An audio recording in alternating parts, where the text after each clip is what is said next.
It's not your imagination. Parenting does seem to have gotten more complicated. I just finished recording with Susan Walker, a leading expert on parent education technologies. She consults with the UN, and she walks me through her view of parent tech. She talked to me about all the different apps that parents can use and think about using, all the different ways in which parenting has changed over time, and how this moment is actually pretty tough for parents. But I think the most interesting part is that it wasn't a conversation about technology, it was a conversation about parenting, and technology was one tool that could be used. Pretty interesting. I hope you enjoy.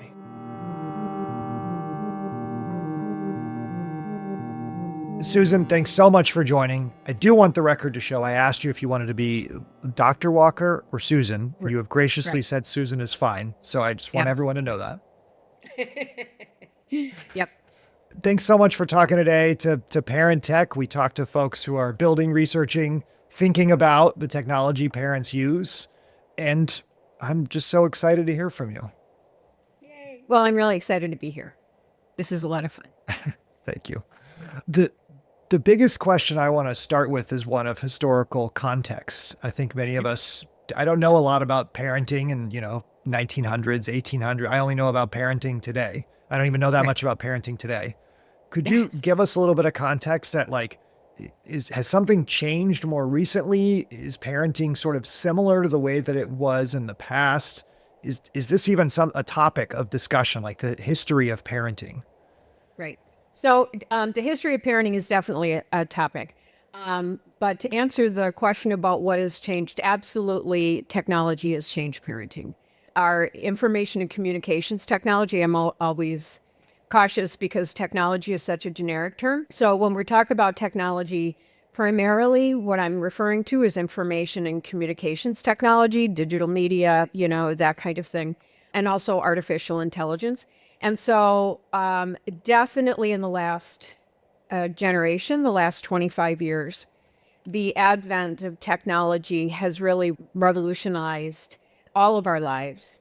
And then that filters down into parenting. Before that, I would say differences in parenting, our interest in parenting, let me put it that way, have kind of shifted depending on our interest in children. And so if we think about, say 200-300 years ago, children were very utilitarian. Families had a lot of children because they needed them to work on the farms, right? It definitely was different than our sense of parenting today, where our focus is so much on the sort of socio-emotional development of children and our relationship with children. That really has come much more, I would say, in the last probably 50 years. We had a religious movement very early on that gave direction to parents about how to parent, and that was very much according to the Bible. And so it was sort of like, what are the moral laws? And we want families and children to fit those. There's, again, a very utilitarian sense of children through the industrial age. And then we sort of hit into the medicalization of parenthood and doctors getting involved and sort of the Dr. Spock age. So I would say probably it's number 1930s. 1930s. Okay. So you have like a utilitarian progression. They work on the farm, or they make stuff, or you have a lot of them. You have doctors in like the 1930s who are getting involved. And then we have sort of an era, it sounds like, with an acceleration of information communications technology, like the smartphone, personal computing. And that's like the last 25 years has sort of been okay. Right. And I would say, if we're going through the eras, so from that sort of medicalization and, listening to pediatricians was the research on child development. And so that's, I think, also really critical because we start paying much more attention in parenting and the role of parents and the responsibility of parents to the development of the child when we have more research about what child development actually means, and then what a parent's role is, what a society's role is in that moral, cognitive, physical, socio-emotional development of children. So that's kind of where the the sort of medicalization and sort of the ages and stages. And at 2, your kid should be doing this, and at 6, they should be doing that, to then understanding children's development and parents, interaction with children and our societal interaction with children to grow them into full-fledged adults.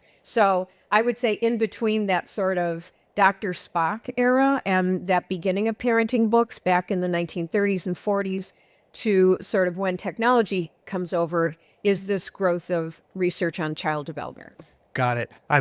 When you said a knowledge about the milestones and other things like that, I thought to myself, I've heard that before. I subscribe to many newsletters. I have tried to read many books. My wife has read these things. I've talked about it with friends. It's interesting because it has pros and cons to knowing about milestones and tracking milestones.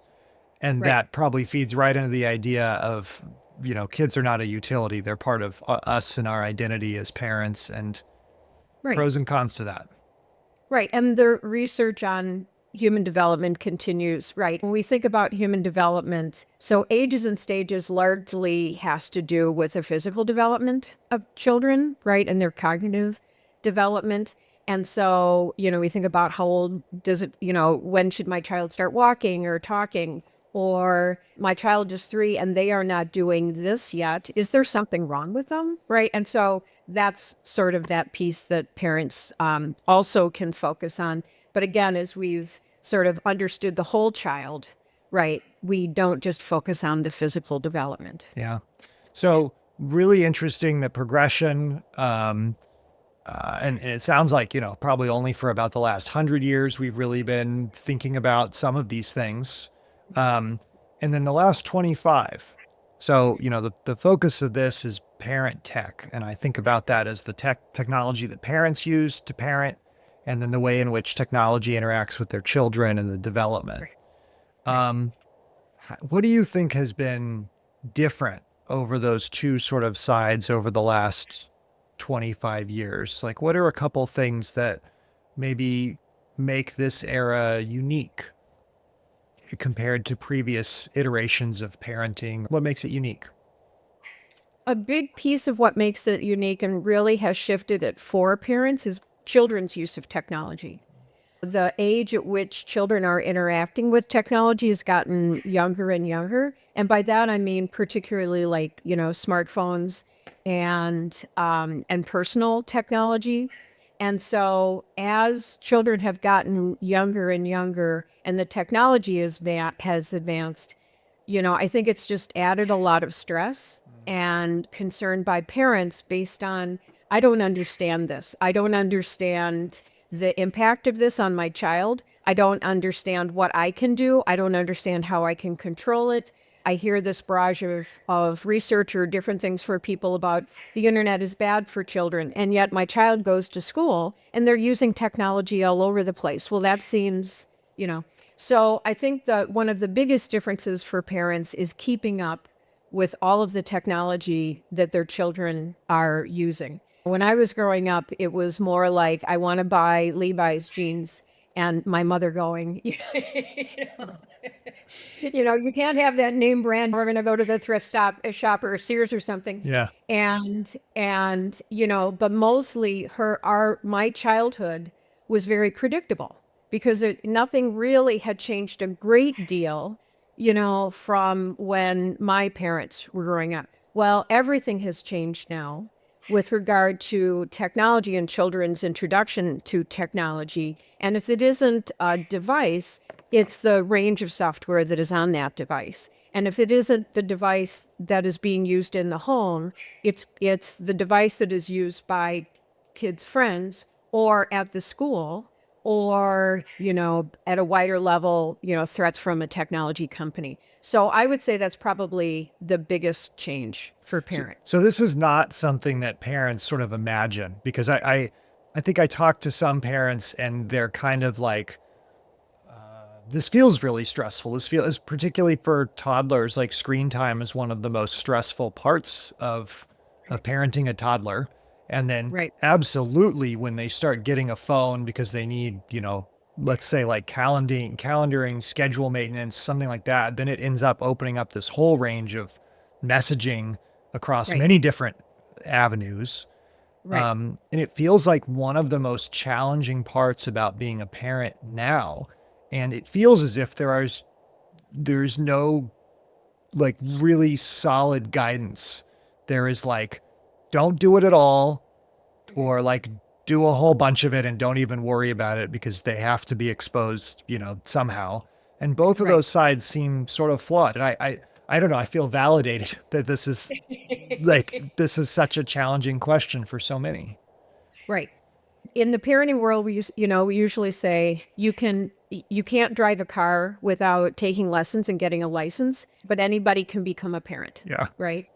And so if we think about cars as well, we wouldn't say just get behind the wheel and drive this 2-ton thing out in the middle of traffic on a slippery road, right? If you don't have some knowledge and some skills. So to just sort of, I don't know, put your head in the sand or whatever and say the tech is going to be what the tech is going to be and there's nothing I can do about it. That's, well, you don't want to go there, right? Because there's a tremendous amount the parents can do. If nothing more than it's what they know, right? The knowledge that they gain, right? About how to parent and about like what's good and what they find useful that Right, kids could right. interact with. Okay. Absolutely. I mean, there's all kinds of resources out there, that can be guidance to parent without becoming a whole separate job, right? I think it also can feel really, really overwhelming that, oh my gosh, if I'm going to keep up with all of this, what time do I have when I'm working a full-time job? I've got other kids, on all these other things.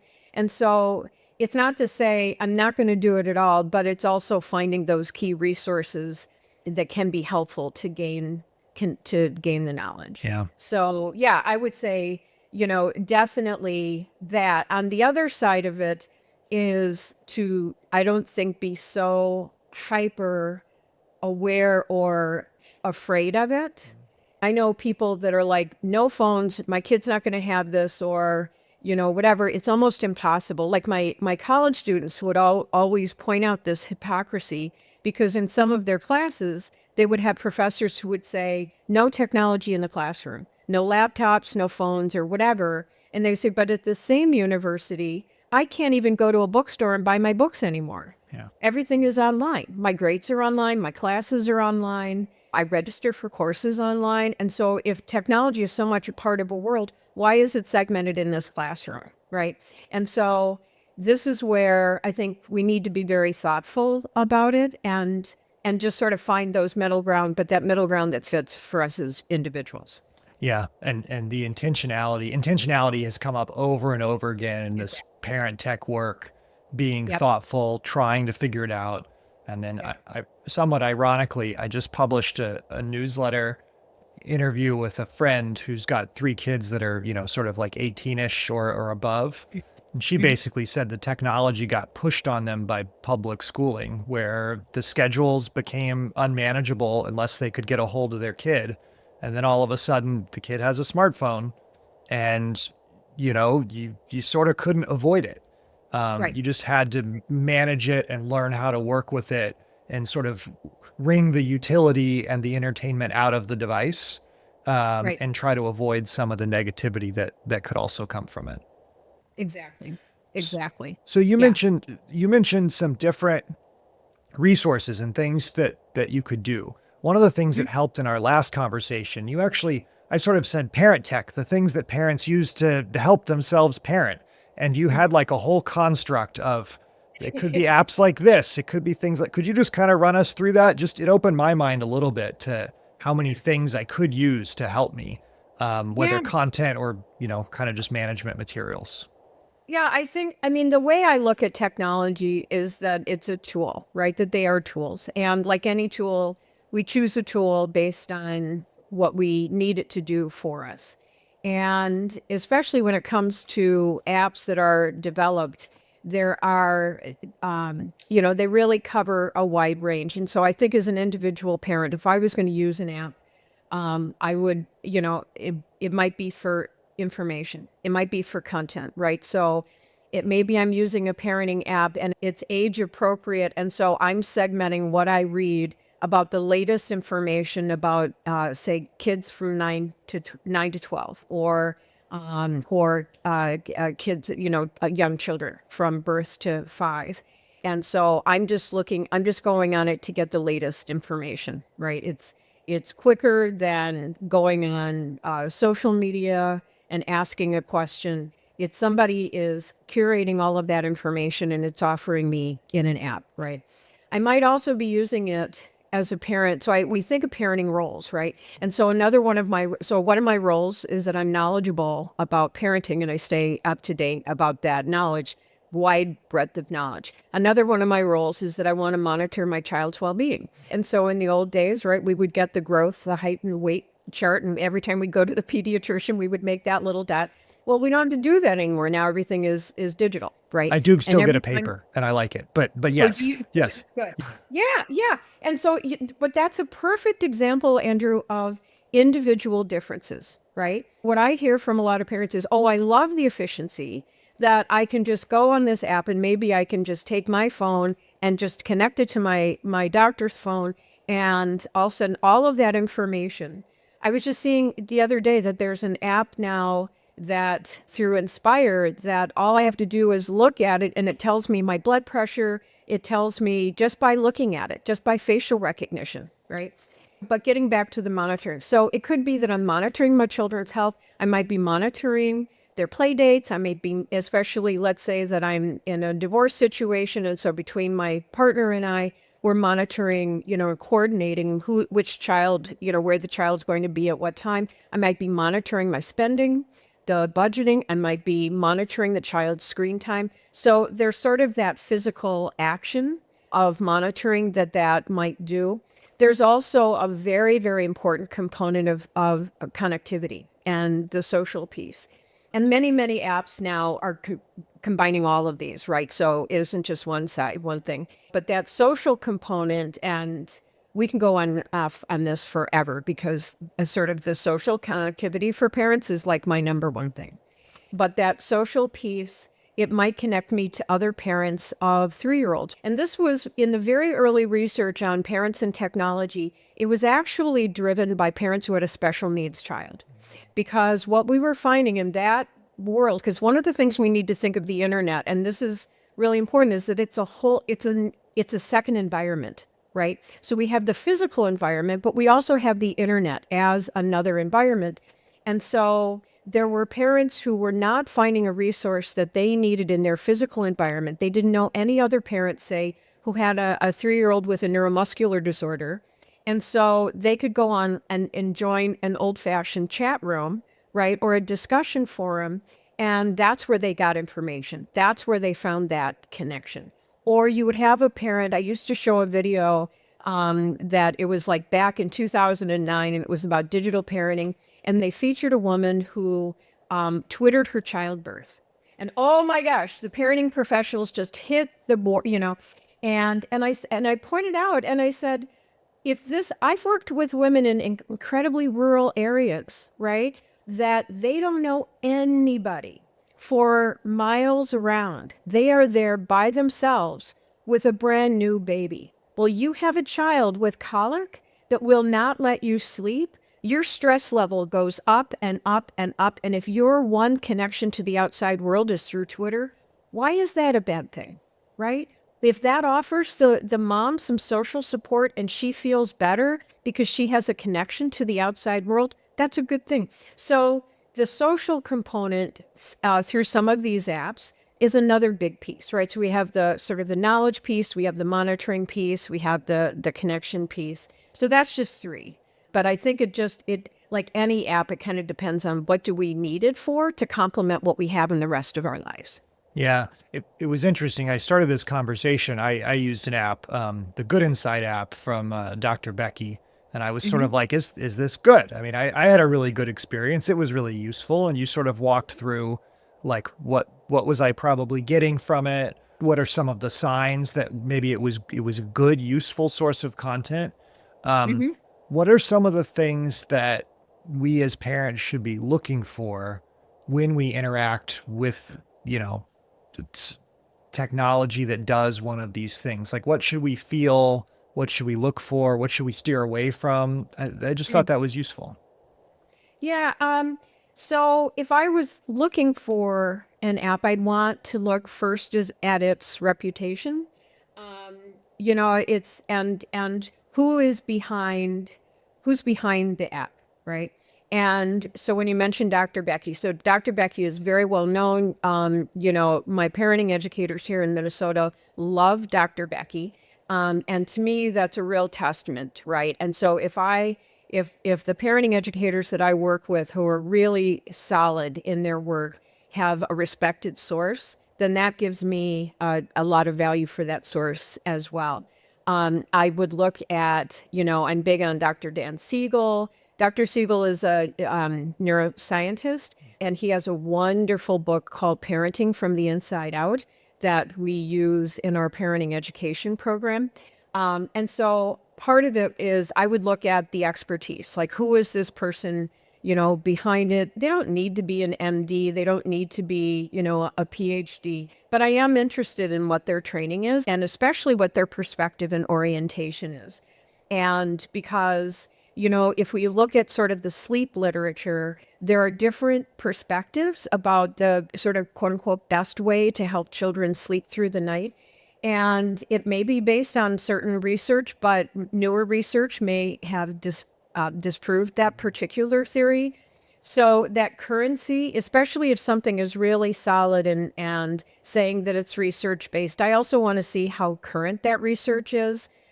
So the expertise and then also the research. And then a big thing that I'm always looking for is tone in terms of if I'm it like if I'm if we go back to thinking about driving a car, right? If I'm learning how to drive a car and I'm not really sure what I'm doing, the last thing I need is somebody sitting in the other seat just barking at me, right? And telling me that I'm doing it wrong. What I need is somebody who is gentle, who is supporting my confidence. Because at the bottom line is that when all of the information goes away, it is just you and your child, right? And what I want then is I want a parent to feel as confident as they possibly can. And that confidence is boosted by somebody who is very supportive in tone, who helps pull out from them what they already know.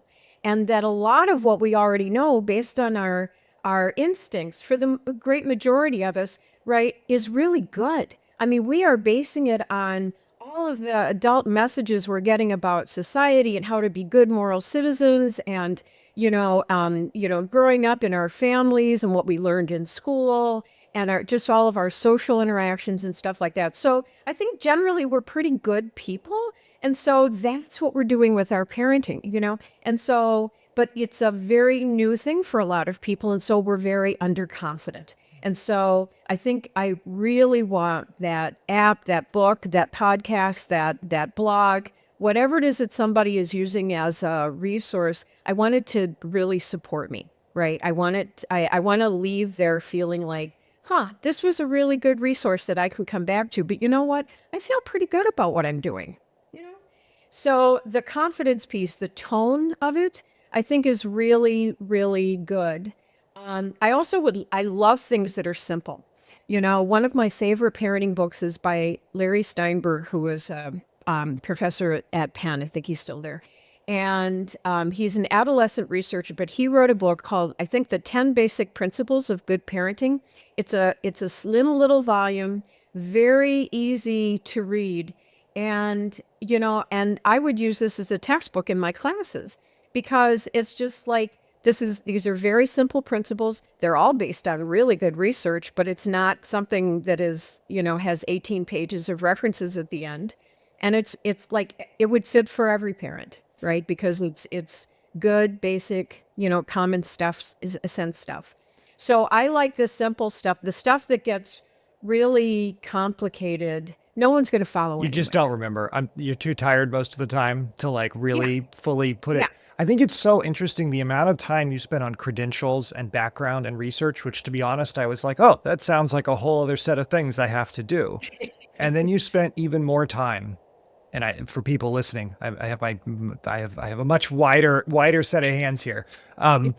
You spend even more time on how does it make you feel, and that you are alone with your child trying to implement something, and you better feel great about it and feel like you can do it. And that's maybe more important than exactly what it is.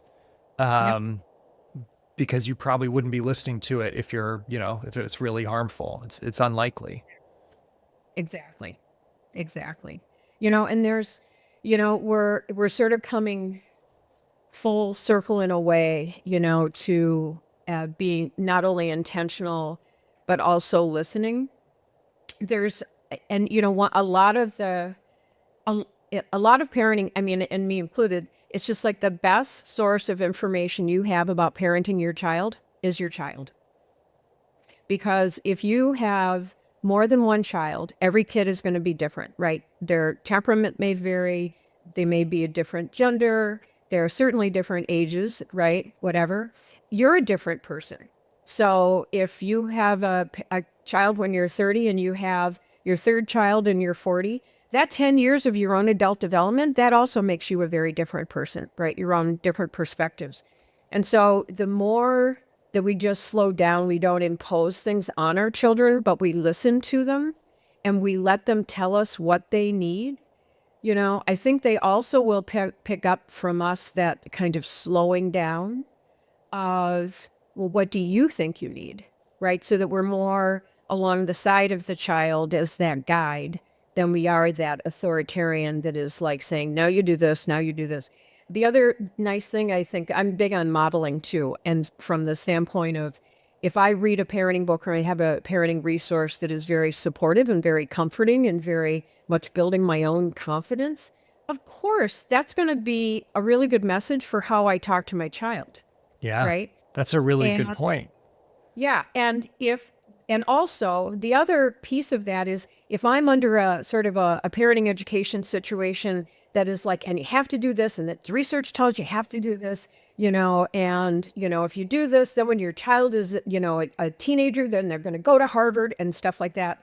You know, that anxiety that you feel, Yeah, like, how am I possibly going to do that? You're going to pass that on to your child, yeah, right? So that whole emotion, but the more relaxed the parents are, the more confident that they can feel, the more they can listen to their child, then the child is going to start feeling more comfortable, more confident, and more free to explore. And that's what we want for children, right? yeah. We want them to explore, we want them to make mistakes with that knowledge that, and you know what? I can do that because my parents are always going to be here. Yeah. The most interesting part about this is that I tried reading different parenting books, and they were Mhm. useful and interesting and informative, and I didn't do anything differently. I didn't know what to do differently afterwards. And then I tried something that was more guided. It was probably more prescriptive, but it wasn't so prescriptive. And it was delivered to me in like a package I could do. I actually like did the trainings like while I was like trying to do like some 5 minutes of exercise like before bed, that kind of thing. And it's such a great example of like the books weren't working. I changed modes and I got something different that made me feel much better. And it's like the magic of technology is that it can be in that different format in a way that's, a book is sort of just in one form.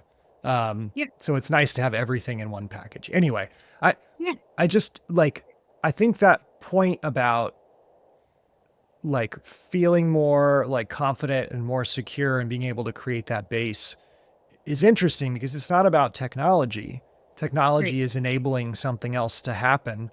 And it sounds like there's also maybe some deeper things that as parents we're looking for that we can get. Are there more things than sort of like confidence and some slowing down and some other things like that as parents we're probably looking for from technology, or is that even a good way of thinking about it?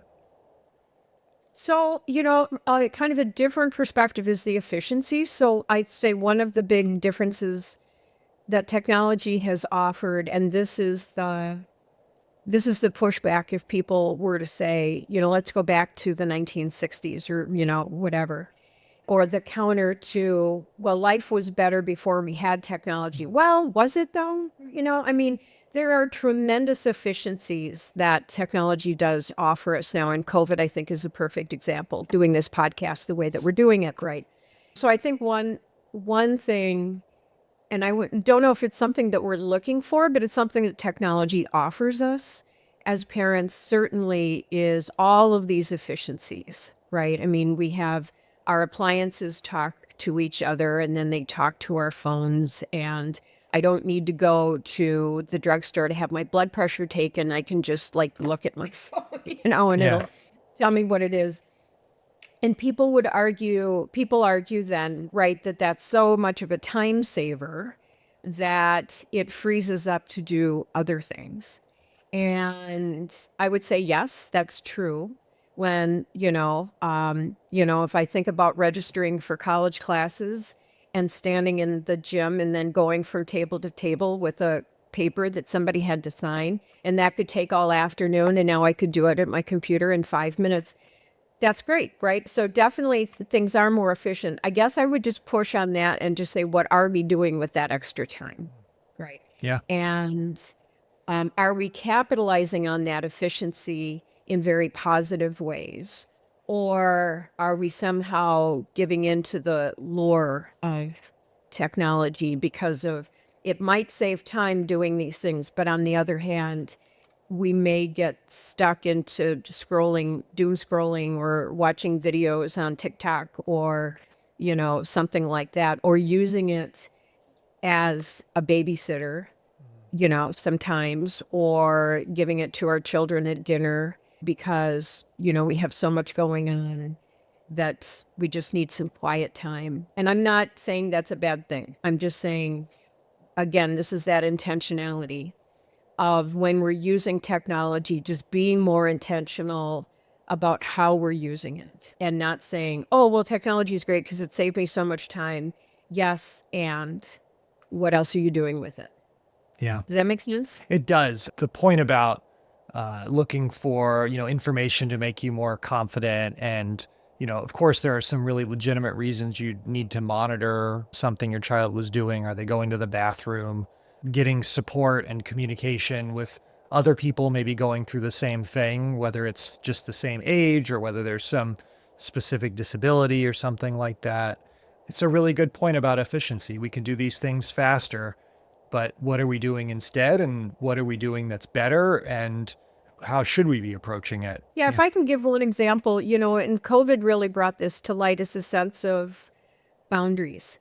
Many of us are working, we had to work from home.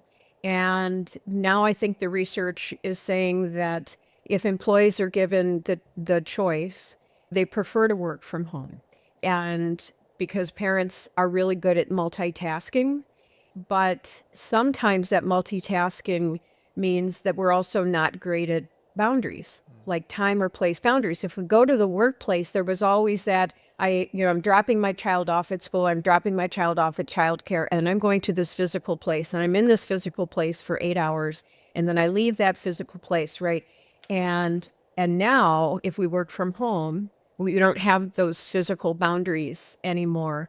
And so I think for a lot of parents, that just adds stress because now they like the freedom to be able to multitask and say, well, I'm going to stop this right now so I can take my child to the doctor, and now I'm back and now I can finish my work or whatever. And so I'm not saying parents can't do it, but if we grow up without a sense of those physical boundaries and without that sense of time and space, it's really easy for parents to lose themselves. And by that, I mean the capital S, right? Or that part of themselves that is kind of the ultra worker, without the boundary of space and time where they have to leave the office, they're continuing to work and maybe to the detriment of spending time with their children. And so I guess what I'm saying is that intentionality is also, yes, it offers us these efficiencies, but we have to come back to what our roles are and how can we do those roles. And it's not easy, right, at all. But how can we do those roles to the best of our ability? And sometimes that might be doing the hard thing, which is setting up those boundaries and saying, I'm putting the phone down. I'm turning off the computer. So tell me a little, this is something that will really resonate, I think, with people because many of us feel the pull of, the flexibility of what we are able to do. Tell me a little bit about as a working parent, what is it like? What are some ways to set boundaries? Um, and I think the kinder you can be about this advice, the better. Because I think, well, I mean, it's really, really challenging to do all of it and to be good at all of it at every moment, every day, Yep. especially with the way that I think many of us want to parent and we want to work. We all want to be stellar at all of that stuff. So anyway, that was a request for Well, first and foremost, I know parenting is a really hard job. I think parenting is the hardest job anybody can do in the entire world. Honestly, it really is. It is such a commitment and such a responsibility. And unfortunately, our world is not making it any easier on us. If anything, and given the current political climate, can I say that?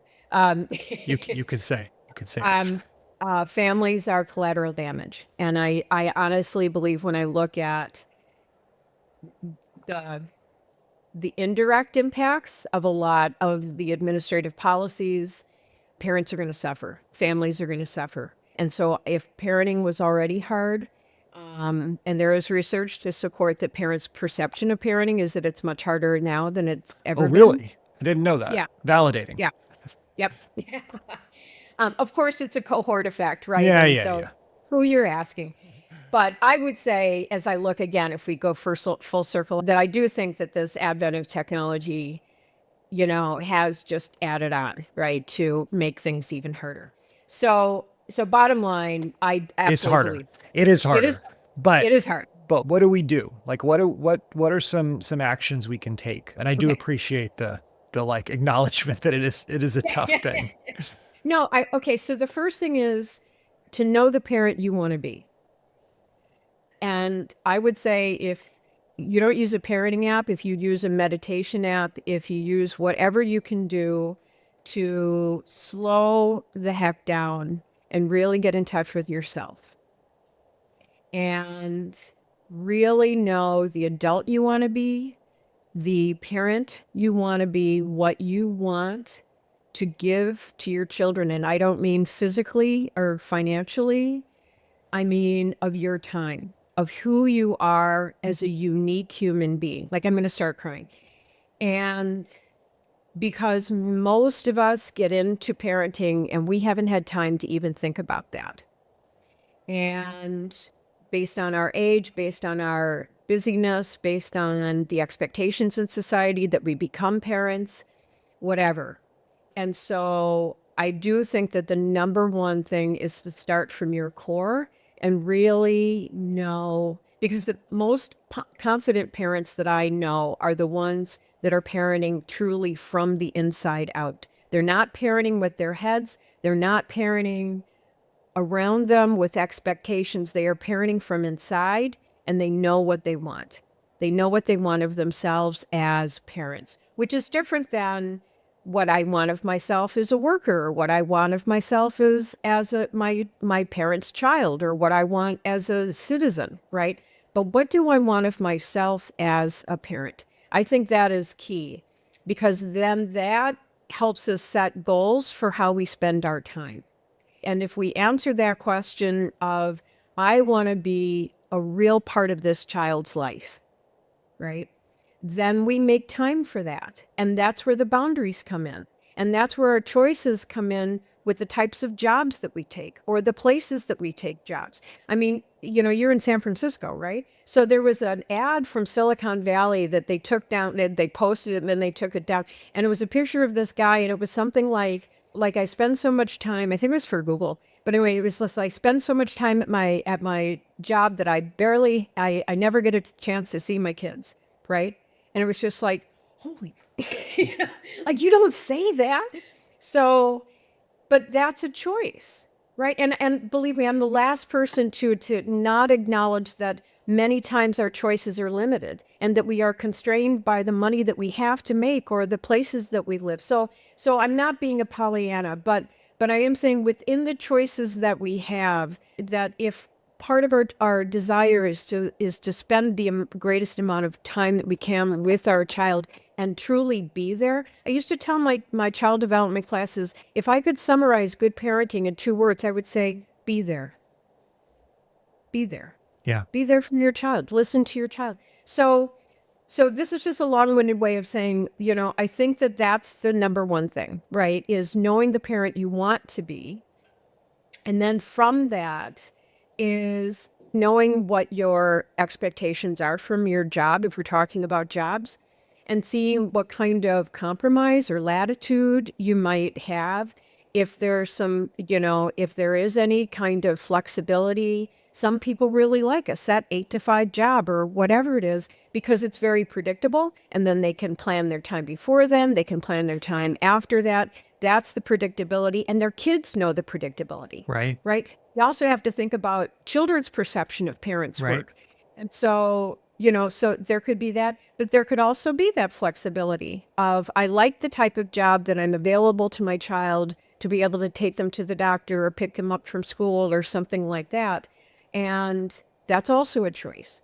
So, I think then it's like looking at the choices that we have. But the third thing I think I would add to that is to really think about ourselves. So there's the who do I want to be for my child, but there's also that who do I want to be for myself, and not so much sacrificing everything in the name of parenting that we also forget that we are living, breathing adults that truly love the work that we do, right? And we are enriched by the creativity that Yeah. we have or whatever. And so, because I see this a lot in women, right? And that we are sort of so pulled into doing the job, but then doing the majority of the domestic Yep. labor, that by the time we're in our 40s or whatever, we're going, who the hell am I? Yeah. Right? I never had those choices. And so I would also maintain, like keep that little bit of spark for yourself, and whatever that joy is that you get from your job, like embrace that. Don't be afraid of it, or don't apologize for Yeah. it.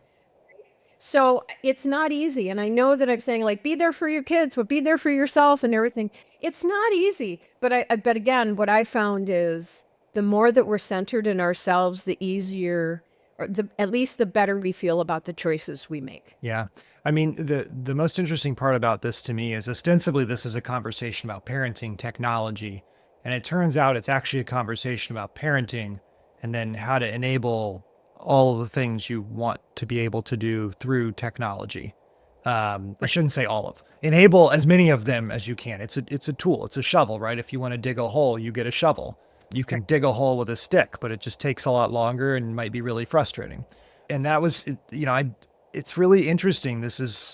It goes back, it sounds like, to this idea of developing kids and parents, like, what was your word? Socially, and socially and behaviorally, um, Mm.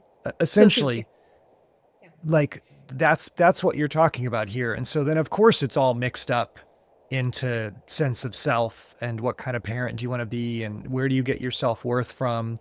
And then the technology, for me, was using this app to deal with bedtime, which was, we would say now we're working on it. And we were much more successful because I got a little bit more education through this app, just like we felt better through the pregnancy, tracking the kid's size. And now they're a blueberry and then they're a cantaloupe and then they're, all these ridiculous things. And it's just a reminder you have this huge array of tools that you don't even have to use if you don't want to use them, if you don't think they're going to help. Right. Right. And again, I think that that's part of that. What do I want? Then what do I need? Right. Well, if I want this, then I need a meditation app, right? If I need to just calm the heck down so I'm more present when I'm around my child, maybe that's what I need from technology, right? Maybe I do need the information. Maybe I have a child with a disability, and it's really important for me to keep on top of doctor's appointment. I think, again, it's that it's great that all these tools are out there, but as a unique individual and a unique family, right, then you choose which tools, you want. I think, another thing, just thinking about the sort of parents and work and things like that, is also that location of technology. Like, how we don't need to have technology around us all the time, and so maybe it's also having a room in your house where the technology is, to remind us that maybe the playroom has no tech in it at all. There was this really interesting research years ago by Kaiser Family Foundation about media, about TV and children, I think. There was like a high percentage of parents who were parents of children from birth to age 12 months, right, in the first year. And the number of TVs that they had in the house, including a television in the nursery, if they had a nursery, right? And that astounded me. And when they interviewed the parents and asked them why they had TVs in the nursery, do you know what the answer was? They wanted to watch. Yeah, it was just like, so I didn't miss my stories, right? Yeah. So, Yeah. back, Well, because it's part of their sense of self. It's something they enjoy. It's something they connect with other people about. It sounds like, and I like, you're not undercutting that is something that exists and is real, and they can want that. I think it's a right. question of, do you want that as a parent? Is that the choice you want to make? Right. And being, again, very conscientious that, yes, I want to be on my phone. Yes, I want to connect with people that I'm texting with. Yes, I want to watch my stories in my baby's room. However, while I'm doing that, I'm also not paying attention to my child. I'm not interacting with my child. Every time I look at my screen, I'm sending a message to my child that it's okay to look at a screen. Every time that my child starts to pull at the end of my skirt and want to play, and I go, oh, 1 minute, honey, just 1 more minute. Yeah. 1 more minute, mommy needs to check this. Yeah. We also need to be intentional what kind of a message that's sending to our children, right? So I think that again, it's like, I don't feel guilty that I use it, but I also, if I truly want to be a good role model for my child and think about the messages that I send, then I'm also intentional about where this technology is, what the frequency that it's used, the kinds of applications that I'm on. It could be even if the sound is on, or if I'm watching a movie and maybe it's scenes that I don't really think my child should be exposed to. We take care of ourselves, but we're not selfish. Yeah. Right. Because we're aware of that. Can I just throw in something about the social piece? Yeah. Throw it in. Okay. I asked my parenting educators the other day about parenting apps and stuff. And, what I cannot undersell is the connection of parents to each other. I think personally that the very best resource of information are other parents. And not just the parents who are friends and the parents who are like us. In social network theory, one of the things that we know is there's like homogeneous networks, and those are the people who are like us. And we go to those networks for reinforcement and support, right? And they're the people, those are our strong ties. But there's a great value in what are called weak ties because, and from an information standpoint, what do they offer us? They offer us a diversity of information. They offer us diverse perspectives. And so one of the things that I think has gone very understudied, but I have a tremendous value for, is that ability to have open discussions with a diversity of parents because, and especially if there's a foundation of trust, and so you and I don't know each other. We're in a group together and, I say something about this is the way I'm putting my child to bed. And then you go, oh, I would never do that. This is how I put my child to bed. Right. Well, I'm immediately going to feel defensive and right. But over time, we've had a chance to really get to know each other. It's just like, Andrew's a really cool dad. I really like this guy. And then we get into the conversation about sleep and you go, oh, well, actually, this is the way that I would put my child to sleep. Right. Now I'm interested. Yeah. Because I know you as a human being. And it's just like, that's interesting. I might try that. Like, I'm not defensive now, but now my understanding about parenting has just opened up. Right. Right. And so I think, and the emotional support, because every parent needs emotional support. Every parent needs that sense that they aren't alone, that what they're going through, other parents are going through. And I do think that this is a real value of social media. And a Right. lot of parents do, have Facebook groups and, Instagram groups and TikTok groups and things like that, that they really depend on heavily, for that sense of social support. I guess I might ask how diverse they are, though. Like, are you just sort of preaching to the choir and you're hearing, from the same people? You might maybe add in a couple Instagram people to follow who maybe don't parent the way that you do. Maybe they're from a different culture, maybe from a different country, maybe they're a grandparent, just maybe follow some people with some other perspectives or people who aren't parents, but maybe, there's that young man who's the librarian, who's sort of like this generation's Mr. Rogers. And anyway, there's some people that just have absolutely amazing advice for parents, but they're not couching it as parenting. Right. Anyway, while we're talking with each other, I just really encourage social interaction for parents. Yeah. It's just amazing the programs we have here in Minnesota that offer education and support for parents of young children. One of the great things about that is it's not a prescriptive 6 weeks, you do this and then you leave kind of behavioral thing. It's what I call low dose, long term. Yeah. Where parents more form a community. The ambient sort of thing is really valuable. Like it's Totally. Yeah. And then, so if you and I are parents and we meet, we have 2 or 3 year olds, and we meet when our children are that age, right? And then and our children ultimately are going to go to the same schools together. Now our children are in 3rd grade, and you're not an unfamiliar parent to me. Yeah. I've known you for 5 years, Yeah. right? So I've heard from parents who have children who are well out of college, and they'll say, that program saved my life. Yeah.